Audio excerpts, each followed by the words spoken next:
He is speaking with us today on the topic, Beyond the Box, Building Relationships and Valuing Others.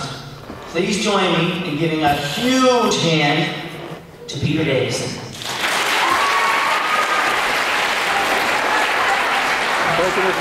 Thank you, Mr. McDonald. Appreciate that a lot. Folks, how are you today? I'm just checking with you. If you're happy and you know it, clap your hands. If you're happy and you know it, clap your hands. If you're happy and you know it, and you really want to show it. If you're happy and you know it, clap your hands. Wow, cool. Thank you very much for clapping your hands. We're going to spend the wonderful day looking at different ways to have fun in life, to be happy, to be successful, to be proud of yourself, to be cool with who you are. There's a lot of programs that are available to you this morning, so do enjoy. I want to talk about one particular aspect of that. I want to talk about getting out of the box. I want to share with you some ideas and thoughts on how to get out of the box. It's a particular kind of box. It's a box that you actually can't always see. It's a box that puts people in boxes and keeps them there and tells them that they can only go so far with their life. Now, I want to talk about boxes that are called stereotype boxes. You know what I'm talking about, stereotype boxes? Let me give you, this is a little response thing. Let me ask you a question. Ever go to a mall to go with your friends? You ever do that? Where do you find the security guard if you're at the mall to go with your friends? They're right behind you, right? So that mall cop has a stereotype of teenagers that they're going to be stealing or it's going to be something bad. That's a box that sometimes people put teens into. I also want to, I'll get another question for you. If you want to find a police officer, where can you find him? Where can you find a cop besides the cop station? Tim Hortons, exactly. You can always find a cop at the Tim Hortons, and that's a box too, and that's kind of a fun box. That's just sort of a fun box. I want to talk about some other boxes. So to get us started, I'd like you to make a box with your fingers. Can you do this? Can you make a box with your fingers? Okay.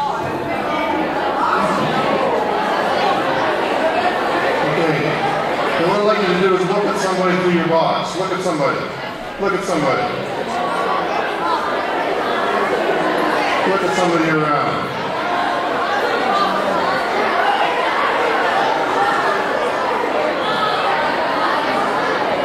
Now, if you adjust it a little bit, you can see a little bit more. Okay, come on back vertically. Come on back. Thank you for doing that. Thank you for being a good audience for coming back. Because when you come back, I can do silly things like that. Now, I got a question for you. Could you see the whole person when you look through a box? Could you see all of them? It's kind of hard, isn't it? It's kind of hard to see all of who they are when they're in a box. So I want to help us take off the box today. I want to help you take off the box. But before I do that, I want to tell you about a box story that's not a very happy box story. It's a box story about a guy in 1989. A guy in 1989 who had a box on people.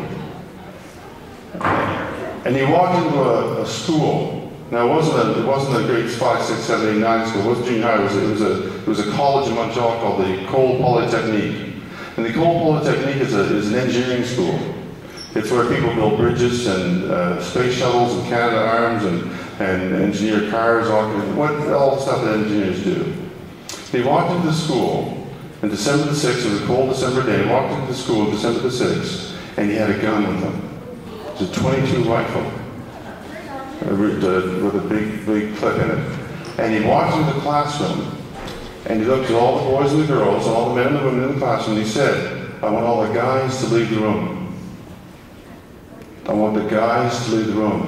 And they were looking at it saying, well, what's going on? And they couldn't get it at first, right? So he went like this, bang! Shot into the ceiling. The guy said, oh my gosh, this guy's got a real gun. So the guys left the room. And he put the gun down, and he went bang, bang, bang. And he shot all the women. He shot 24 of them, and 14 died. That episode was not a peaceful experience in our country. It was a very violent experience, a very sad day, December the 6th, 1989. And when he did that, he did so because he had a box. You know what his box was? His box was against women. He said, women don't deserve to be engineers. They should stay at home, keep house, and look after their man. That's his box. He had a stereotype box on women that said they shouldn't be engineers. He was mad at them because he never got a seat. He applied for that university, but he never got a seat.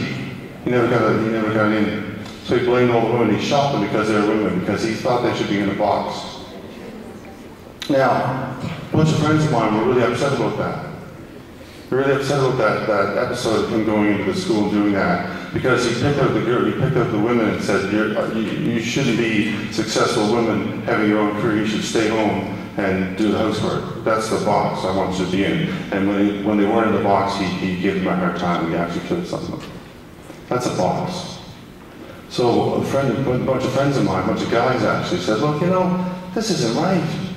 This isn't right. We should be talking about this. We should be talking about violence against women, violence against people in our society. So we started a group called Men for Change. And Men for Change went into the schools to look at another kind of box, the box that he was looking at. And the box that he was looking at was stereotypes of gender, boys and girls, what's supposed to be cool, right?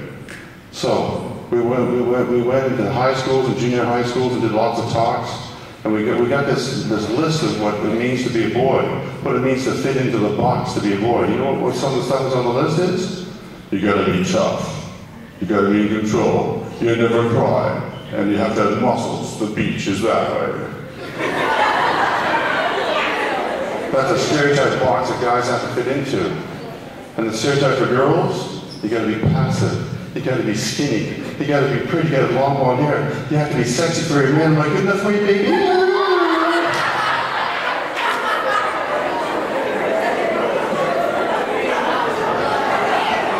And that stereotype box for boys and girls can lead you to some really dangerous places.